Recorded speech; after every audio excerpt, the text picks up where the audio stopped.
샬롬! 오늘의 풍산 말씀지기 전승훈 간사입니다. 성큼 다가온 가을날에 하나님의 귀한 말씀과 함께 하루를 은혜롭게 시작하도록 하겠습니다.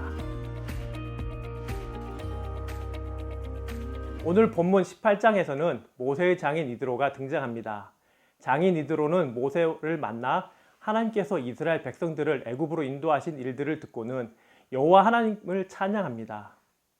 그리고 이제 내가 알았도다. 여호와는 모든 신보다 크시므로 라고 고백하며 하나님께 번제물과 희생제물을 드립니다. 이방인 제사장으로 하나님을 믿지 않던 이드로가 하나님께서 이스라엘 백성들에게 행하신 일들을 듣고 하나님을 믿게 된 것은 놀라운 은혜가 아닐 수 없습니다. 여기서 우리가 알 수 있는 사실은 하나님의 구원이 이스라엘 백성들에게만 주어진 제한적 사랑이 아니라는 것입니다.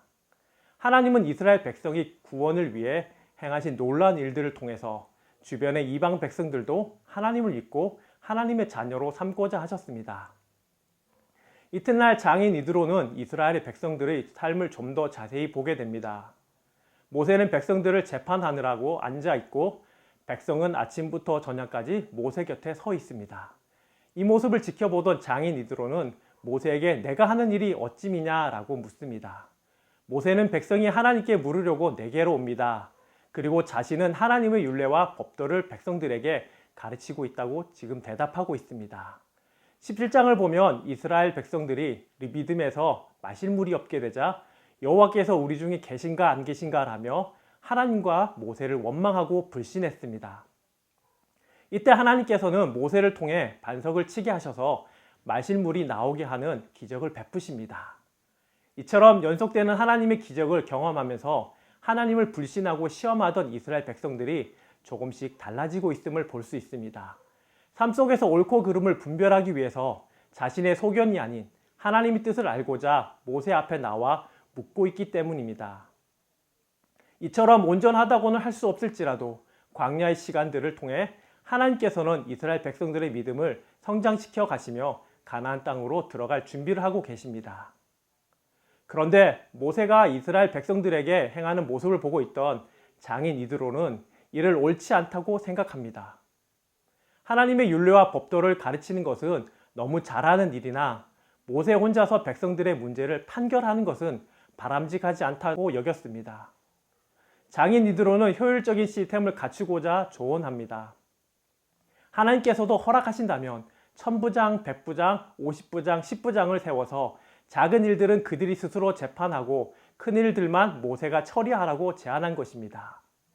하나님은 출애굽 때처럼 수많은 놀라운 기적으로 모세와 이스라엘 백성에게 말씀하시는 것이 아니라 지금은 잔잔하게 모세의 장인 이드로를 통해 말씀하고 계십니다. 이스라엘 백성들의 리더인 모세는 이 말을 무시하고 자신의 생각대로 할 수 있었으나 이를 옳게 여겨서 공동체의 조직 체계를 더욱 효율적으로 바꿔가게 됩니다. 이스라엘의 백성의 진정한 인도자가 누구인가 라는 질문의 답이 모세는 자신이 아니라 하나님이심을 분명히 알고 있습니다. 하나님은 이스라엘 백성들을 기적으로 이끌어내기도 하시고 잔잔하게 인도하시기도 합니다. 우리는 모세가 이 사실을 믿고 자신에게 맡겨진 사명을 겸손히 완수해 가기 위해 노력하는 모습에 도전을 받게 됩니다. 사랑하는 풍삼 독자 여러분, 우리의 신앙의 여정이 이와 같습니다. 처음에는 기적과 같은 감격과 눈물이 우리에게 있습니다. 그러나 신앙생활을 하다 보면 많은 유혹들 속에 어려울 때도 교만해질 때도 있습니다. 때로는 하나님이 없는 것 같고 내 기도에 응답하지 않는 것 같은 순간들과 부딪힐 때도 있습니다. 삶의 방향을 잃어버리고 헤맬 수도 있습니다.